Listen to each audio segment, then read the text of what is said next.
让我晃一下，他会把你晃到。你还是用 BI 嘛？我本来到那边要用 Subline， 因为我看他们蛮多人用 Subline， 可是我被他改掉。然后他今天在我们公司用那个server 端，所以可以考虑看看是把这个上单到那个上单。我觉得其实好处还蛮多。方东那个上单什么意思？就是make 就是你的 server 啊，我不知道应该可以。你下次来我们再慢慢看，我们大家一起玩一下，看到 make 上，因为 make 本身就是 server 啊。对啊，所以像我们现在都是我们这个开发环境都是在自己的，我也得不到他的东西。不需要。对啊。所以都是对啊。其实我觉得 local 也是 local， 只是可能每个人对 make 的能力要再强一点。强一点。就是你要会设定啊，因为很多奇迹。对啊，奇迹影响。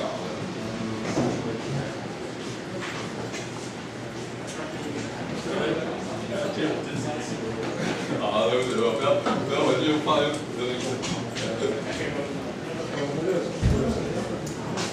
啊，要像你这次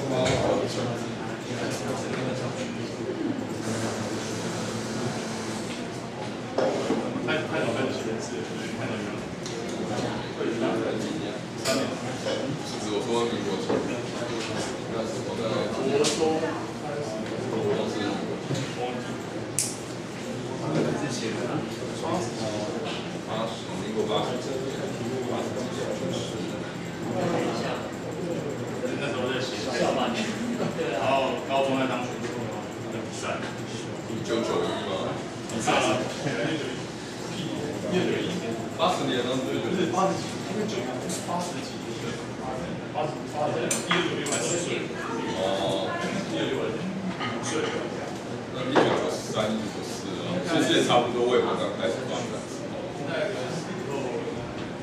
厉害点，这个吧？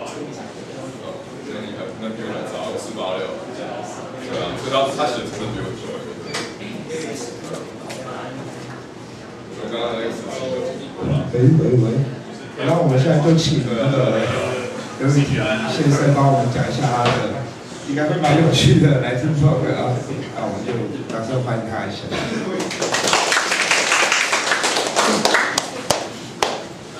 大家好，吴宇婷。那我今天要很认真的讲这来听 talk。那可是呢，因为小酸一直要我讲一些比较搞笑的东西，所以我坚持配合他，我坚持名字叫做笑把底做又饱。要谈什么呢？其实主要是要跟大家谈说，我是一个前端工程师，我怎么去跟设计师、跟你的工程师去沟通。好，那大单介绍一下，我是宇婷，这是我丸子 ，OK。那为什么要左右抱呢？因为如果大家有看过几米这个画作来讲，就是按照片来讲，我们可以手绘的图来讲，你看到左边就是工程师，右边就是设计师，好像大战就是这样子，工程师就是男生，设计师就是女生。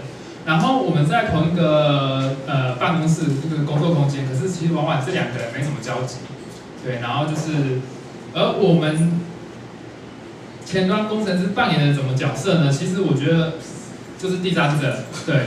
在这么多年来讲，工程师跟设计师好好的合作，对，然后蹦出了一个前端工程师，插入了他们的两个人世界。OK， 这个复杂的关系，我想我们总是要面对的啦。那我们先讲讲一些例外啊，凡事总是有例外的。其实，在公司合作的时候，团队最怕遇到的就是所谓的笨蛋。对，怎么说呢？其实设计师，一般我们可能会找设计系相关的，但是你看他设计的学校基本上很少在教 Web， 包括现在大学毕业，如果你说你专家做 Web， 基本上教授已经给你打枪。OK， 所以基本上你看到设计师出来，大部分要来网络公司工作做 Web， 他基本上会用海报的概念去做你的网页。我就常常遇到设计师做出来的东西，就问我说：“为什么你的版面不是满版的？为什么版面会留白？”不是很思索的问题，我不知道这种该解释。这屏幕是有大小上的问题的。对你背景在设计的时候，如果没有办法做一个很好的 UI 啊或者在 layout 的思考的话，可能就会变成就是一个海报在上面这样。然后其实工程师这几年开始有一些 useful 的一个概念，然后我们知道 data 要 to JSON 嘛，其实像我们公司某些前辈啊，他们就是坚持要 to XML， 我是觉得还 OK 啦。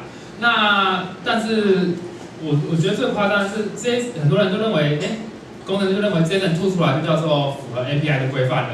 然后他就是有吐东西出来，可是吐了空的资料，或者其实他资料是抓失败的，我不知道他的错误在哪里，然后就吐一个空白的阵列或空白的物件，这是很夸张的事情。然后我曾经在我们公司配合 API 就要做一个 login、logout 的动作，然后以往我就 JSON 嘛，然后有一次那个工程师更天兵，他说，我东西有吐给你啊，然后我一看，TRUE 4个字字串，怎么判断啊？对，日常会发生这种很夸张的事情。然后，其实当你要他去学习或去改进的时候，你会看到他们会有很多很诡异的理由。我觉得这个会有问题啦。然后，这个东西对，所以当你遇到这个人，我只能说，要有心理准备。然后再来就是第二个可能遇到的就是懒惰的人。这个在很多就是刚才讲的嘛，我们对前端要有热情，那所以有时候你遇到懒惰人，其实也是很麻烦的。比方说，有些设计师他可能就只是把一些 UI 或者内容放一放，然后按钮插说，你要的功能都有了。那其实他没有做一个使用者角度的去思考，比如说第一步按钮，第二步要做什么，让使用者很轻松去知道。这是在以往的网站常发生的事情。OK， 那有些工程师就是很喜欢套件，那套件是一个好处啦，我们可以加快我的速度。可是呢，当套件出现问题的时候，他只会回答我，这套件的 issue 我没办法解。靠，对，那还有一次就是。然后就有一个专案啊，就是发现套件它测不出 bug， 然后我就帮他解 bug， 解完 bug 之后，他跟我说，我回答说，这是专案的 issue， 这问题搁置吧，对，就常常会遇到这个问题。好，然后后面的理由就是，我觉得这个不要做好了，我觉得这个东西其实我们可以过阵再看看，我觉得这个东西，对，就常常会遇到这样的问题。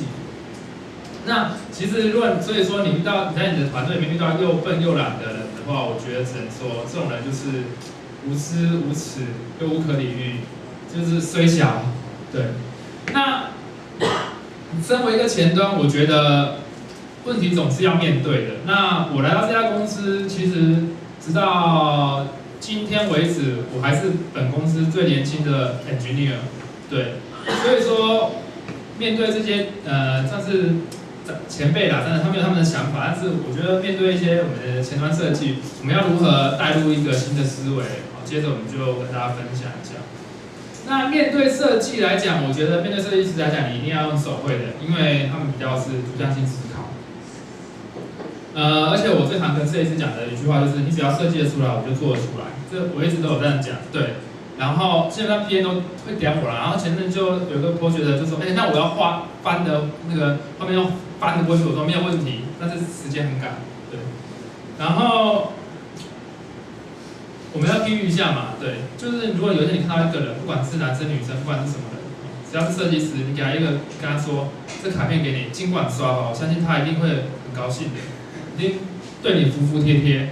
OK， 那面对工程师呢，他们要的是真相。所以说，基本上做 test case 是最好的方法。基本上，我常遇到问题就是后端的工程师做完的东西就说，东西不会动，没有画面你可以解一下那个问题。我就想奇怪，你就看一下 PHP JSON 读出来看有没有问题。他就是觉得你只是你搞不好他因为 UI 没看到画面嘛，对 UI 没有东西，他觉得可能是你 UI 的问题，对。所以我习惯性会写个 test case， 就是有问题的话是你东西有问题，对。然后我就不用自己再去花时间去测。然后，其实面对工程师基本上只有一个原则啦，因为他们其实还就是一直在思考嘛，一直在思考，所以其实也蛮累的。那我有2个方法，一个方法就是尽量不要改来改去，因为你有 sprint。那第二个方法就是去找他说期待点礼物，那个吃的东西，对，吃的东西马上可以解决问题。然后，所以说如果你改来改去，基本上就像男生一样嘛，你就常常吃这个好不好，吃这个好不好，然后都不要，之后他会跟你说不要做了，对。然后我来分享一下我们在公司来讲开发的一个经验。我们有大专案，也有很小的专案。那大专案我们一样是有专业专案管理啦。那就今天可能也不适合讲这么多。那我先讲一些小的专案部分。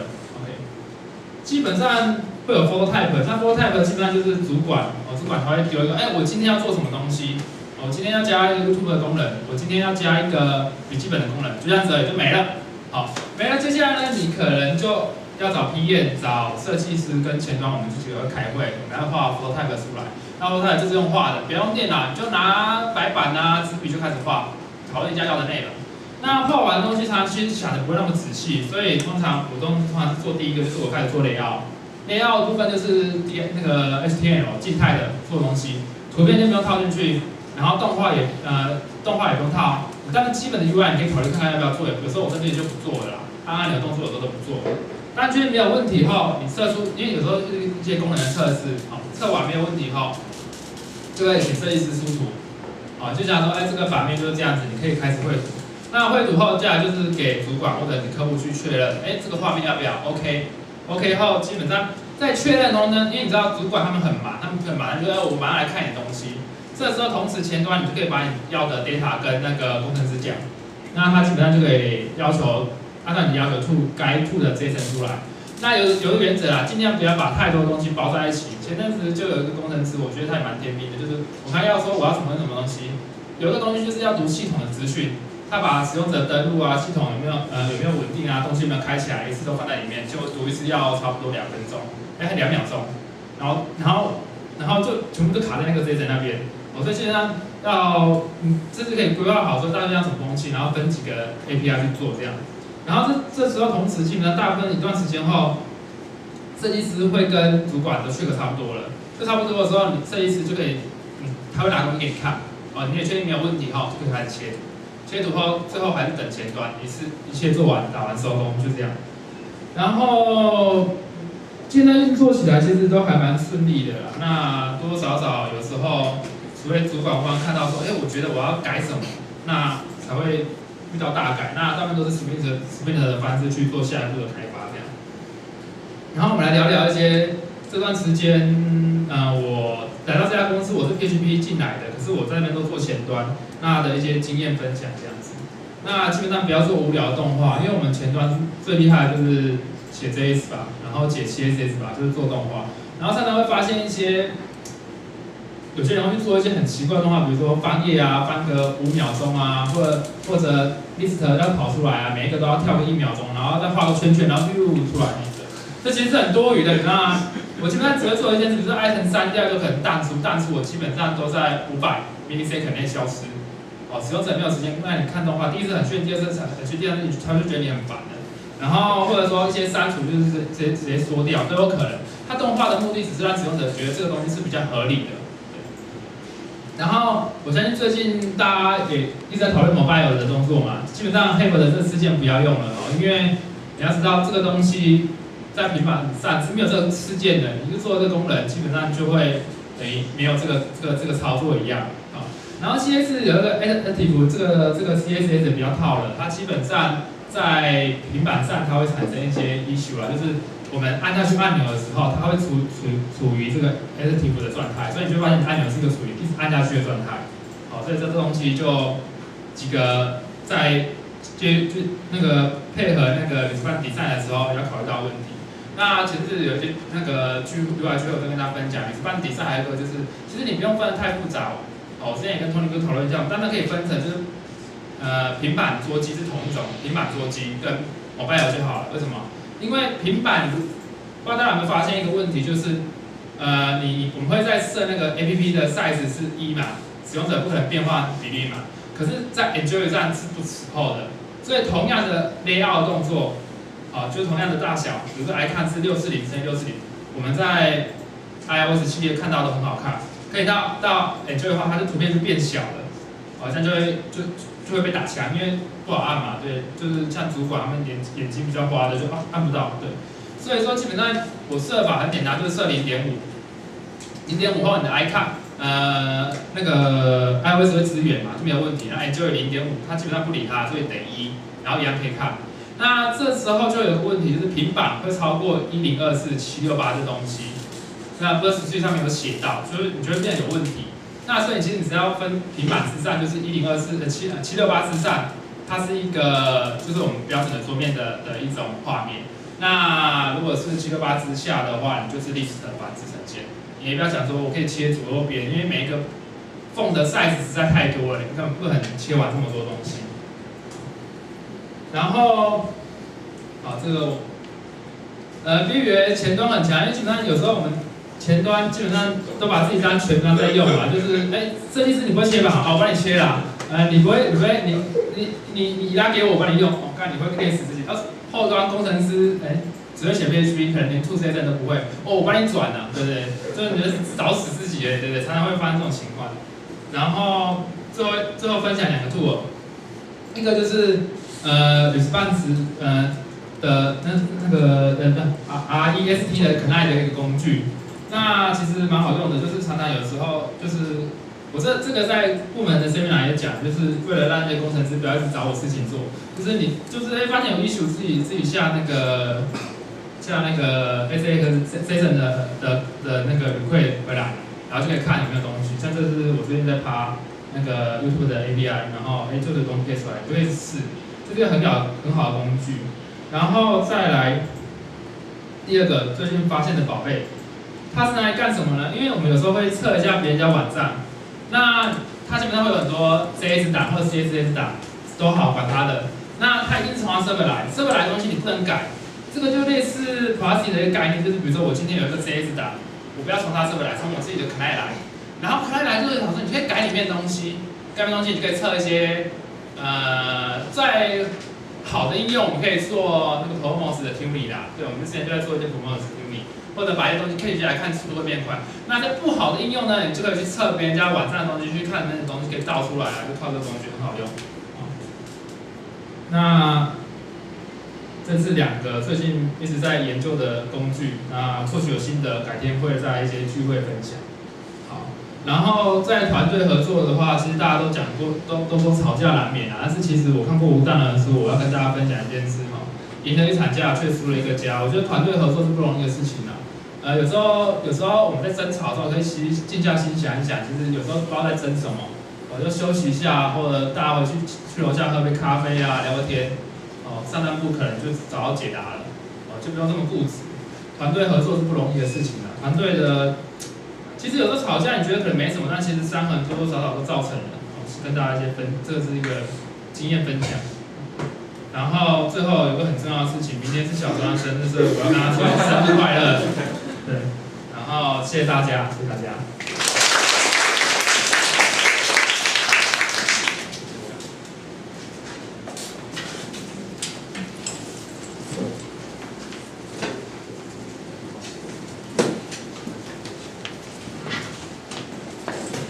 谢谢雨婷啊，我每年生日都会大感冒，我会说好惨哦，连续3年都这样。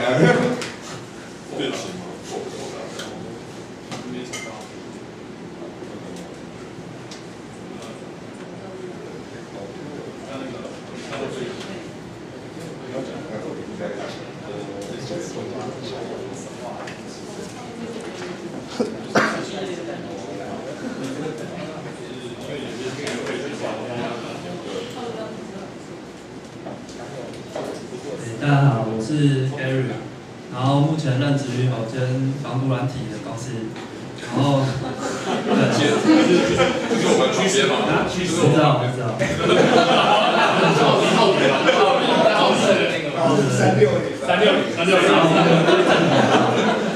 就是因为我们私底下下班就有玩一些，就是看哪一些 JavaScript framework 好玩啊，然后就想说自己来玩看看，于是写了一个系统。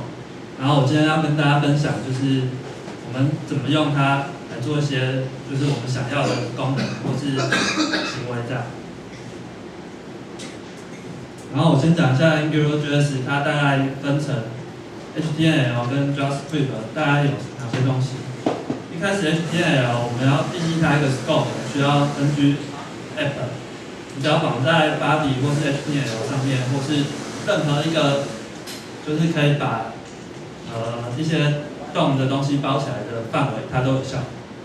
然后它里面有一些基本的就是 controller 啊，然后 model， 然后 ng repeat 啊之类的。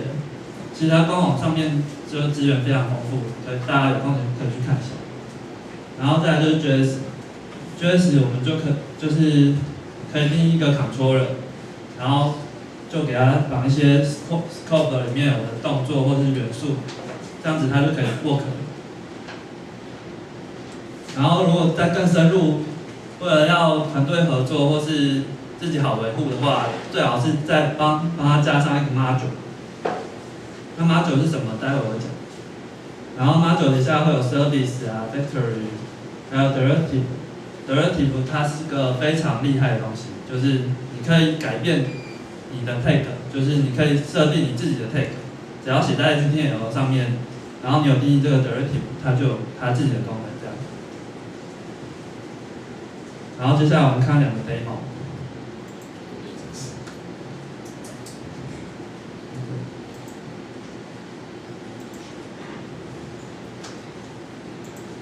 那我先不看那个 output， 然后我刚刚说，只要在 body 上面绑个 ngm， 然后这下面都是它可以控制的 scope， 然后只要定一个 controller， 那我再绑在这个 div 上面，那么这下面的东西这就是它的 scope， 它可以把它的元素可以放置在这个 scope 里面。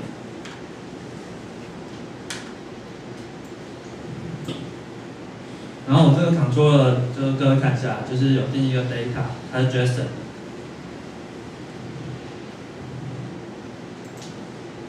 然后我们看一下 output。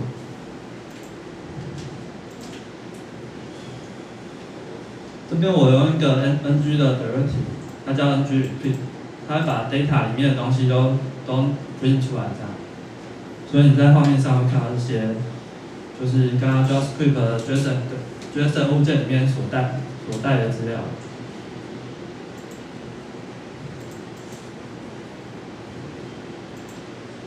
那第一个范例很简单，就是把 data 里面的资料所有都就是 display 出来这样。那第二个范例的话，它的资源那个就是很简单，你就可以让它依什么排序。那第二个范例2之1，它就是用那个 edge 来排序。它2之2是可以正向或反向，它现在是反向，所以我把它加，或是不要带，它就是正向。然后还有另外一个用法，就是最后面加一个，就是要不要反转这样，其实跟那个减是一样的意思。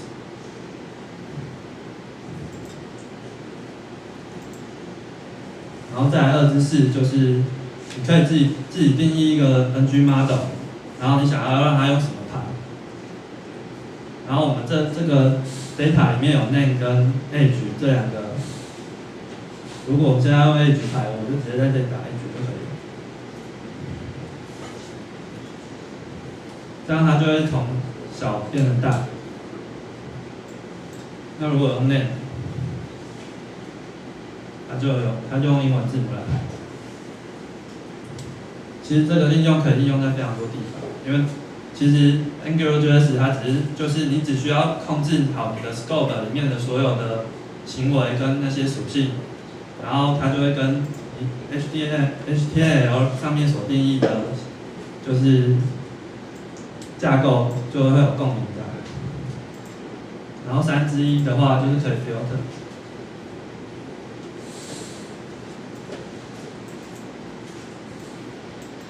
这边我们定一个 filter， 然后它会吃上面这个 ng model， 所以我这边敲一个 j， 它就把 j 的过滤掉了。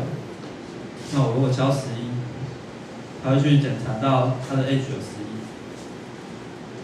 那如果说我只想要过滤掉一个就是 name 而已，我不想要过滤掉它的就是全部的属性，那么我们可能就要自己写一个那个 scope 里面定一个function， 然后它会把它这一整笔资料带进来，然后我们可以直接把它取出来，就是我这边是用一个正规表示式啊，这个正规表示式就是把你这里敲进来的变成一个正规表示式，并忽略大小写这样，然后它只会去比较它的 name， 它如果回传 true 的话，它就会 display。所以我打11，你看32全部都不见了这样。对，这范例大家可以玩看看。然后这两个范例差在哪里？它的东西都是一模一样的。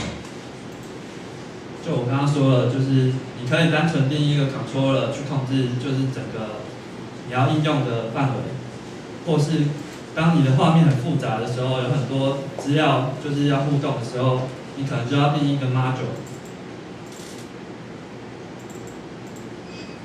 那我这边就定义一个 module 叫做 demo 这样，然后 demo 底下还有 controller、service 啊、factory。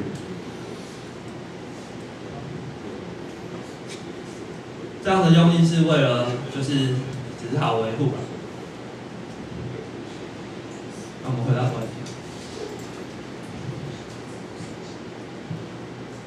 然后像我们碰到槽状结构怎么办？就基本上你只要对 JSON 物件有了解的话，就是它其实很简单。你只要就是把那个物件 repeat 出来之后，在它里面再写一个 repeat， 它就可以把它的里面的物件再 repeat 一次。就这么简单而已。然后它有 routing 的机制。当我们有定义一个 module 的时候，我们就可以用这个机制，就是它支援上一页下一页。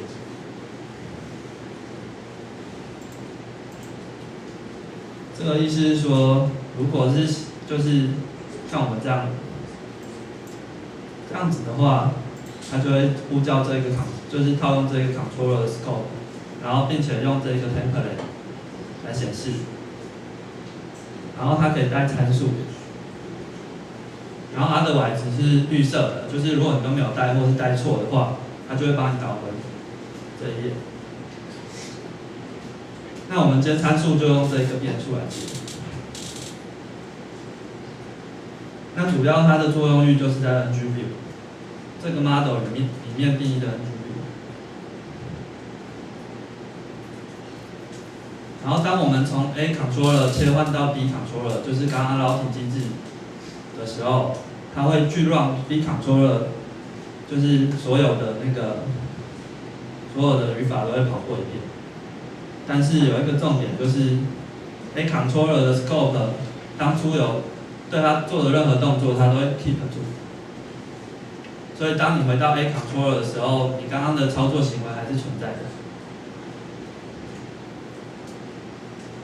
那 service 跟 factory 它其实最大的差异就是 service 里面放的是一个 constructor， 就是它是一个结构，所以你可以把资料暂存在它那里面，然后它可以 get set。在我们专案里面，我是用来做就是跟后端资料交流的。然后 factory 可以放一些就是常用的方法啊，就是可以让每一个 controller 都去呼叫，你不需要在每一个 controller 里面都去写一个。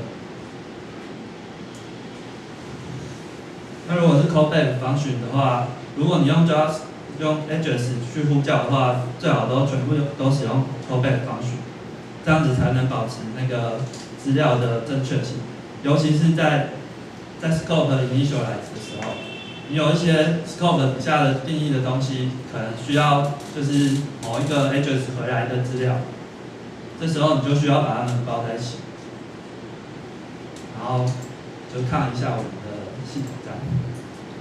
然后这是一坨纸，不是石头，对，这只是我拿一张照片把它就是用软体转成这个图案这样。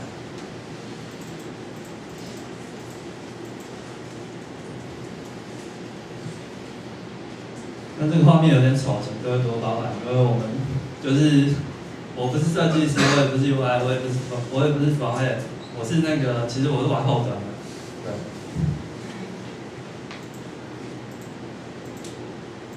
那像这个下拉式选单呢，它有一个叫做 NG option 的东西，就是它可以让我们做这种效果，然后它是有联动的。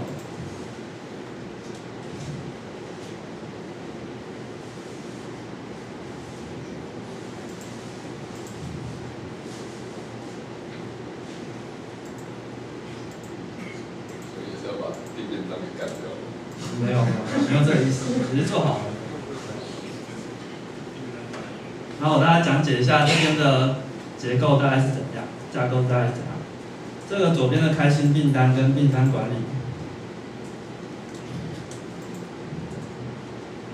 刚刚我切换它的时候，它会把就是 class 换成 active， 这也是都用 ng 那个 Angular 去做的。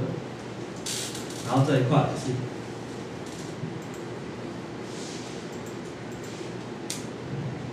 那它的 code 就在这里而已。我会去定义这个 scope， 刚刚那2块都是吃同一个 controller， 但是这样是不好，就是不好示范，这还得修。对，我们去吃，当那个 routing change 的时候，成功的时候，我去检查说现在是哪一个，然后去秀它的名字，跟绑它的那个，绑它的 class 这样子。然后我们在 HTML 可以看一下，这是它的，这是 AngularJS 的运算式，就是如果我等于0的时候就秀这个 active， 如果不是的话就不要秀，然后如果等于1的时候就秀 active。那这个 controller 它们2个其实是同一个，因为我偷懒，所以我只想要把这个现在这个项目是哪一个秀在这里，所以我偷懒把它做到这里。不过我说为什么不好，就是如果大家有兴趣，可以装一下那个 AngularJS 的，就是发给你。你们可以看到它的 scope 底下有2个是一模一样的东西，因为我套了2块，这就造成资源的浪费。对。那这个怎么解呢？我们可以用 service 把它当做一个资料的暂存，然后让当这个 controller 跟另外一个 controller 都去叫用它们里面的东西，然后做沟通这样子。然后我刚刚说 directive 我们用在哪里呢？像这个东西，它就是 jQuery 要及时绑上去，所以因为当时就是它这 ng-repeat 的部件都是即时，就是画面是即時产生出来的，但是那个 jQuery 我们不可能一直每一次都去叫，每次都去叫。后来我就写了一个 ng 用的 date picker，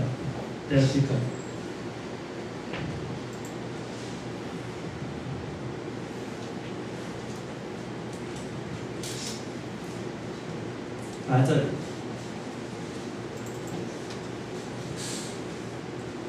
这里面我们去绑那个 date picker， 然后并就是让他们 scope 就是跟画面呈现上面的词汇做沟通这样，因为你只要用 jQuery 或其他的就是方式去改变画面上的值呢，那个 jQuery 跟那个 AngularJS 的 scope 是那个值是不会被更动的，所以要做一些小手脚，这可能就是要有时间再讲它。然后这怎么用呢？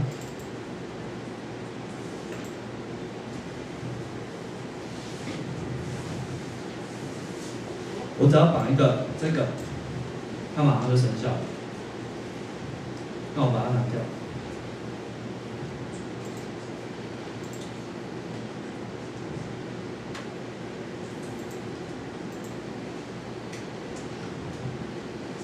这样应该会有一个是不能用，上面这个也不能用。对，所以在 HTML 里面看起来非常简单，就只要把 directive 写好，然后绑上去就可以了。这就是它厉害的地方。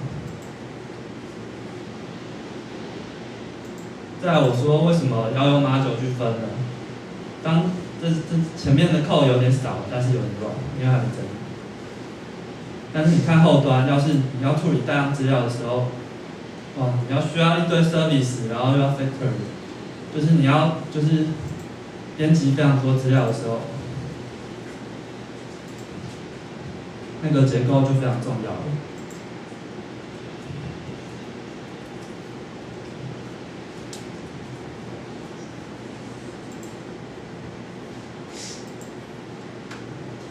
那像这些全部都是用 AngularJS 去做的，它可以马上编辑，马上有效。然后这底下又更复杂，你还可以去选它的有哪一些条件可以选。对，这是我们乱想就是做出来的。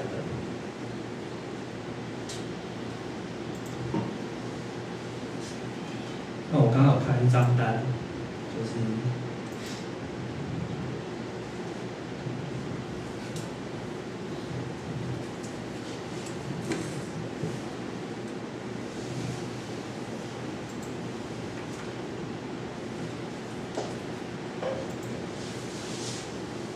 这就是它的结构化。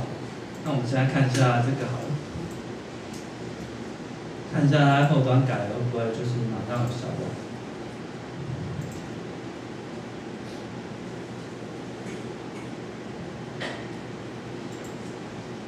那现在它条件这么多，那我就随便调，就把无糖弄掉了。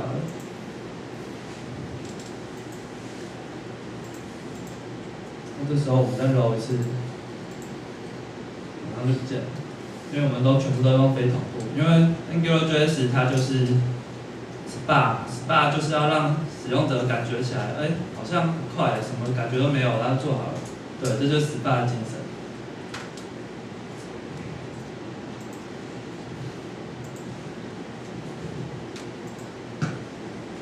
然后这订完，它马上就有一个订单的结果就可以看。那这个结果就是这边有一个我刚刚有讲到，就是你改变 A controller 的，这其实是2个 controller。用 routing 的机制去做的，就你改变 A controller 的时候，用那个它都会再 run 一次它自己的那个 scope 里面所有的 code， 所以我改了这里 ，B 马上就有效了，因为 B 是每一次都去读取那个都重跑一次，然后所以那资料已经被 A 更新了。所以我全部都勾掉的话，这已经变0了嘛？那这里也是0。对。其实它官网非常多东西，有时候不需要去到处问人，有时候就是往官网里面去翻就对了。因为毕竟是他们写的嘛，他们一定自己最清楚。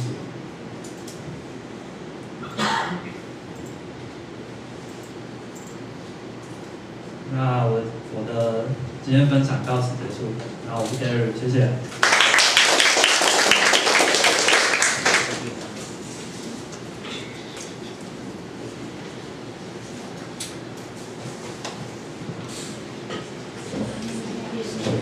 帮我们带来这个，因为我自己本人对这个也蛮有兴趣的。好像明天有 AngularJS 的聚会吧，也欢迎大家可以去看一下，之后没办法学这个系。接下来是由廖一凡先生带来的 Meetup， 这是最后一个。那这集做完之后，大家就是可以去休息，或者可以跟我们一起聊天这样子。那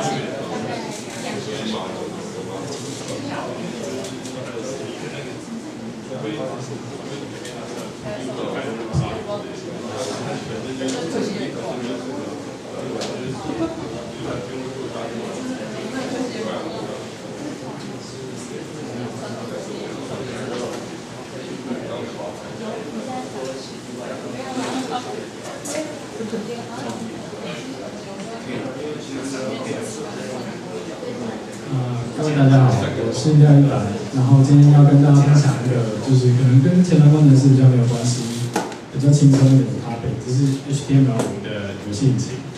那这个游戏引擎叫 Impact， 这是他们官方网页，如果有电脑有兴趣，可以直接连上去玩他们的游戏，因为接下来的内容不是很重要。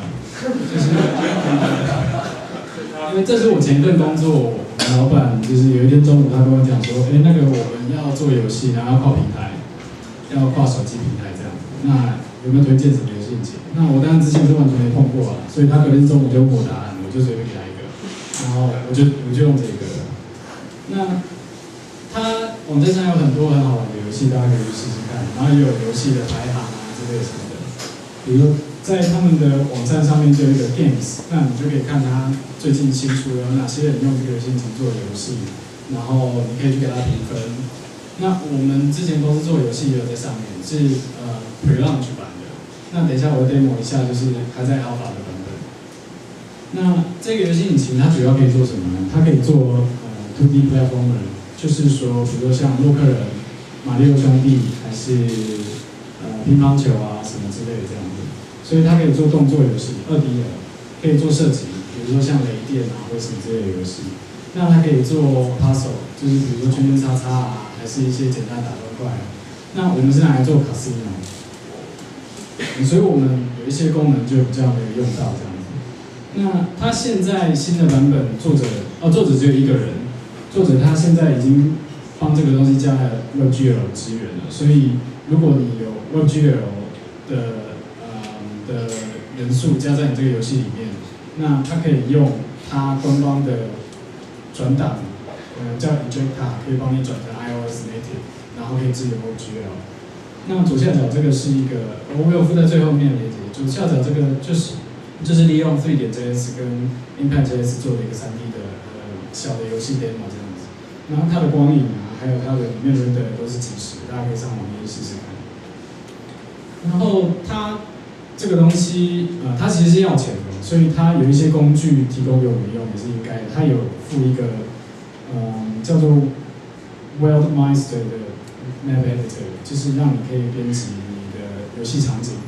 那这个东西它需要你的电脑要架那个 PHP Web Server 才可以跑。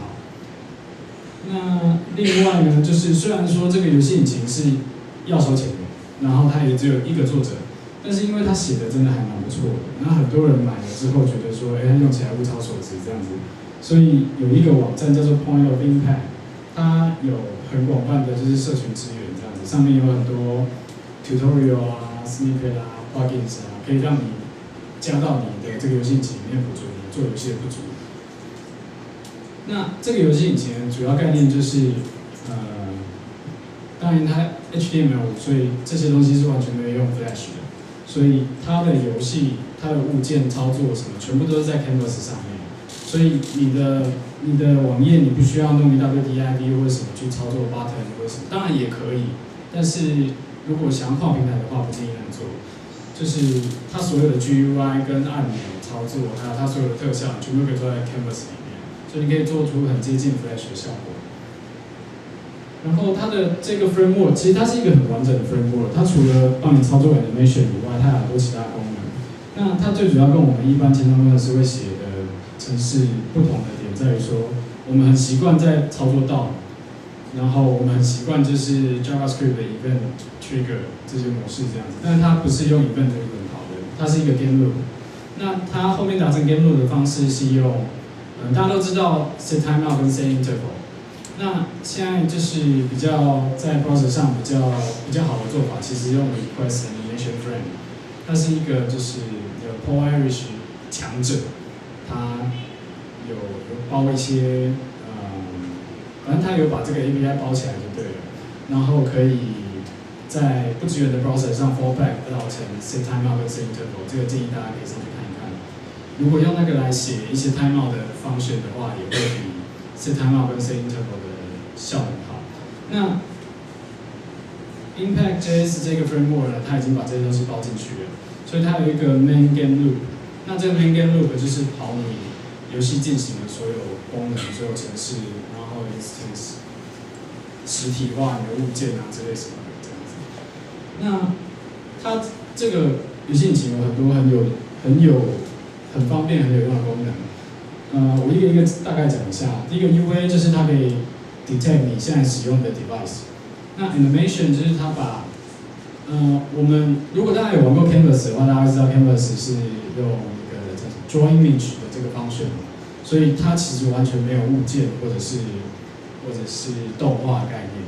如果你想要你手刻一个 animation 动画在你的 Canvas 上面的话，你可能要自己列出 sprite， 大家都很清楚 CSS sprite， 你可能要自己做一张 sprite 的图，然后你自己在 Canvas 上面用一个 timeout 的方式去置换你的图，那其实还蛮耗工的。那他把这些东西都已经包成 animation 的物件了，所以你可以丢你的 sprite 给他，那他帮你去产生那个 animation 这样子。那它 entity 就是指游戏里面物件，比如说里面一个人啊，或者是一个补血的啊，一个蘑菇啊什么之类的，你可以把它当做这 entity 来处理。你一个背景的动画，你也可以把它当成一个 entity 来处理，就是端看你要怎么处理这个画面。然后HTML 它有 audio 的 element 嘛，那它也把就是 audio element 的处理包成它一个 sound 的一些元件这样子。这只是概要，那其他其实还有很多，它有一些 music manager 啊什么之类的，可以帮你处理游戏的声音。那再来 plugin 的部分是它这个游戏引擎会红的其中一个很重大的原因，就是你虽然它是付费的，但是你可以下载很多 open source 的 plugin， 你自己也可以写很多 plugin。比如说像我们在写游戏的时候，我们就要自己去写 Canvas 扑克牌的 plugin 这样子。那这个东西很方便，然后也是它这个 framework 设计的最灵活的地方。然后所以就算不写游戏的话，如果对 JavaScript 的动画有兴趣，也可以进去看一看，就是它设计的方式。那 loader 是指说它在 load 这些 resource 的时候，它会做有点像 require.js 那种东西，它会帮你做 image preloading。那它的 module 全部都是 async loading 的，所以它不会 load 你其他一些没有必要的 module 进到游戏里面来。它是一个很完整的它写起来会很像后台的程式。它的第一行是 define 就是你的 module name， 然后第二行就是 include 你要用的 module 啊之类的。那第三行就是 define 你的 module 的 main body 这样，很像后台在写，比如说写 C# 啊之类的这样子。它的概念看起来很像。那再来是它有支援碰撞侦测，那它有用就是非常有名的2D 引擎叫 Box2D， 就是 Angry Bird 他们有用的那个引擎。那再来就是他写的module， 你可以很轻易的就是使用它来定义有继承观念的物件。所以你很多写，比如说你写了一个物件，它要可以弹跳，然后你要再写一个物件，所以它可以弹跳，然后同时它还可以发射子弹，那你就可以用那个后面那个发射子弹的东西去继承那个可以弹跳的东西，那你的东西就可以边弹跳边发射子弹，类似这样子。所以它的写法非常灵活。那这边列出几个，就是我们在做游戏的时候，有用到的 plugin， 就是如果大家有兴趣的话，大家可以下载下来用。一个是 button， 那 touch button 就是专门在 mobile device 上面用的。不过后来我们还有另外一些修改，所以统一是用 button， 因为我们另外用一套那个转 native code 的 wrapper， 所以我们另外使用。如果有兴趣的话，可以跟我询问。那再来就是它的 event， 这个 event 是用来操作你游戏里面 event 的，这个就比如说，因为它本身animation 其实做到比较灵活的话，你需要就是说，比如说最后一张图的时候你要做什么，或者是它跑到第4张图的时候你想要做什么，那它本身没有做到那么灵活，引擎没有做到那么灵活，所以这个 event 可以帮你就是增加一些这一部分不足的功能这样子。那 Twin 就是一个很重要，做 animation 很重要，大家应该也都有就是在 CSS animation 里面也是有 Twin 的这种概念，就是你可以套用一些数学的函式去操作你的动画，让它有快慢、有渐入渐出，或者是甚至有弹跳的效果之类的这样子。那这个 Twin 也是有人把这些功能加进去。那再来就是一个就是它的compatibility， 它可以支援现在大部分的 browser。那 IE8 好像我说我不太确定，没有在 IE8 上面试过，但是它可以在 IE9 上面跑，就是 IE9 以上都没有问题。那它不只是可以在 desktop 上面跑而已，它其实在 mobile 上面也可以跑。那解析度的问题就要看大家自己在就是实体化这个游戏的时候要去处理。那它可以在所有的 iOS device 上面跑，但是它有一个问题就是说，在 mobile browser 上面，它的声音一次只能播一个，所以其实它声音会有很多问题，所以你可能要当做在 mobile device 上面看到这个游戏的话，就是没有办法播声音。那 Android 的话，因为比较乱，所以我不太确定有哪些 Android 可以玩。但是比较新一点的都可以跑。然后你觉得他这刚刚提到，就是他官方那个作者自己一个人写的，可以把你用 Impact.js 引擎写的游戏转到 iOS 上面。那这个东西是 open source 的，所以如果有兴趣的话，大家也许可以去研究一下，说不定你可以把你自己写的 Canvas 上面的程式转到 iOS 变成 native， 也许这是可以办到的，但是我没有试过。然后因为我们老板要我做这些游戏的时候，他其实第一个要求就是我们要 cross platform， 要到 iOS 要到 Android 上面。所以那时候其实我们研究了几套就是 wrapper， 像 PhoneGap 跟 Titanium 也有，不过 PhoneGap 跟 Titanium 它比较没有那么适合做游戏。PhoneGap 也许可以，如果你的code写得够干净，然后效能有调整得好的话，也许 PhoneGap 也可以拿来转。那这边建议2个可以研究的是，一个叫 AppMobi， 那现在已经被 Intel 买去了。那一个是 Cocoon.js。AppMobi 它有原生，就是它对这个游戏引擎有支援的 XDK， 就是利用这个游戏引擎相关的方式去写的这样子。但是详情我不太确定，因为他要钱，我们老板没有钱，所以我们没有用这个。然后所以我们用的是 Cocoon.js， 因为那时候 Cocoon.js 还是 free 的。那你可以很轻易的，就是去 iOS 或 Android 下载他们的 launcher， 那你就可以在你的 iOS 跟 Android 上面跑你的 Web 应用程式，它可以及时帮你 compile 成 native code， 所以你可以在你的手机上面，你只要去下载那个 launcher， 然后你把网址指向你的网页，你就可以把那个网页转成 native。但是有一些天生的限制，这也是因为这个限制，所以我们选了 Input.js 来用。因为它是专门 for 游戏的，然后它可以把你的游戏的 code 最佳化成，就是有利用到手机的 GPU， 因为它有把它转成用 OpenGLES 相关的native API 去跑，所以它效能会比较好，会比 PhoneGap 好啊，然后会比较接近 native 的游戏效能。所以如果有兴趣写游戏 cross platform 的话，可以试试看。那还有其他就是 JavaScript 的 Game Engine 或者是Animation Library， 我这边介绍几个。Construct 2是一个你可以完全不用写 code， 你就可以做游戏的 JavaScript 游戏引擎，然后好像是免费的，然后其他也非常完整。所以如果大家想要免费的去做 JavaScript 网页游戏的话，可以试试看。那下面这3个都是那个动画引擎 ，CAAT 是刚刚那个 Cocoon.js 它那一间公司里面的不知道 CTO 还是谁自己开发的一套JavaScript Animation Engine， 那是用来在 Canvas 上面的。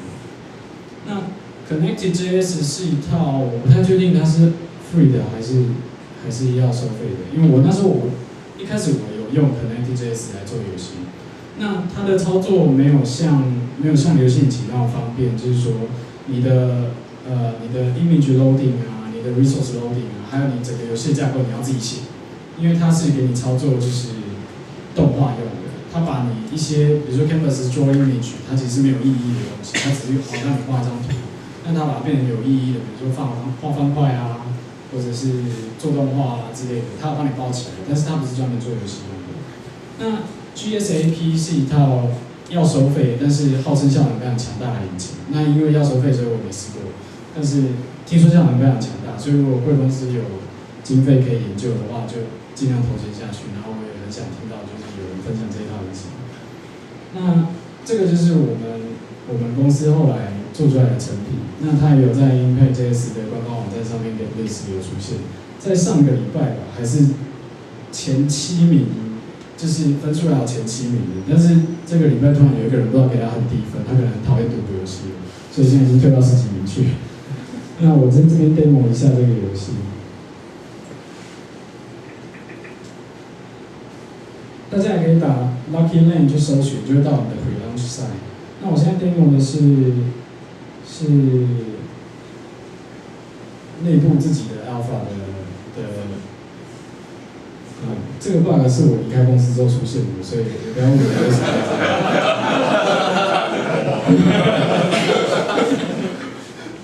因为我很多钱，所以我可以领1000块。然后奉劝大家一句，就是不要赌博，因为这赌博逢赌必输的。听到吗？小声。然后我不知道大家看没看到，其实它这个。我们这个游戏画质是720p 的，所以其实画质还蛮不错的。它可以放得更大。然后这些动画都是用那个 Canvas 做，不是 Flash。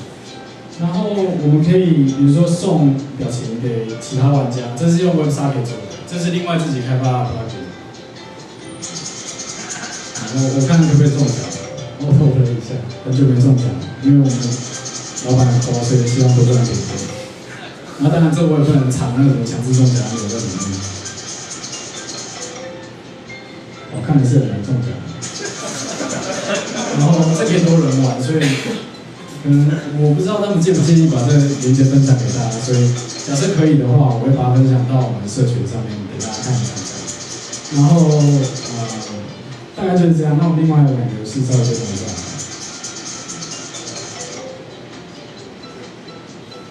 然后这个 bug 也是我离开之后出现的，所以大家。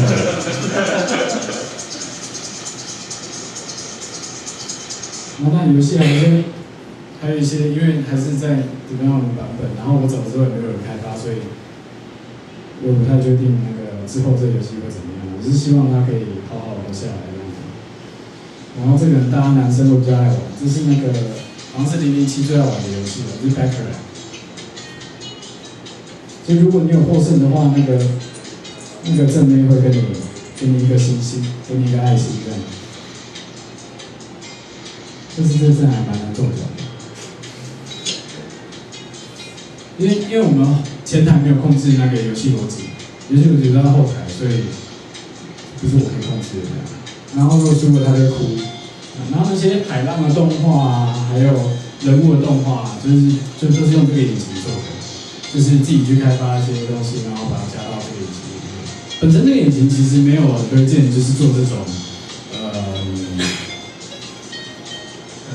我不知道该怎么讲，这种赌博游戏其实不需要使用到一个游戏引擎来做这种复杂。那我们是为了要跨平台，然后所以才加了这些东西这样子。那当然后来最后结果是觉得效果很好，而且其实我们没有fine tune过，所以大家可以有兴趣可以去尝试看看这个游戏引擎。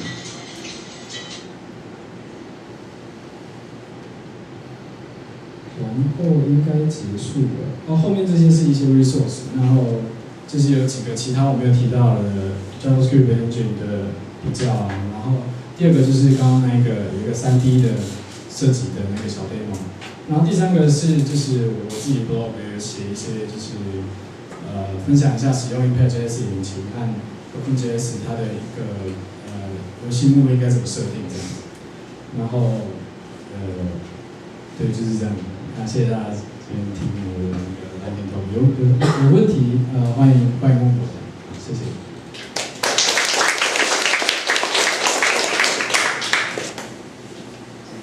谢谢来访。那很谢谢大家监察我们今天的那个 party， 虽然没有酒，不过应该还是蛮开心的。当然。那有些讲那个各位讲者，包括 Gary 啊、婷啊跟那个一凡，我会再跟你们要投影片，然后把那个投影片还有那个可能录的音把它放上去，然后给大家这样子。好，谢谢大家。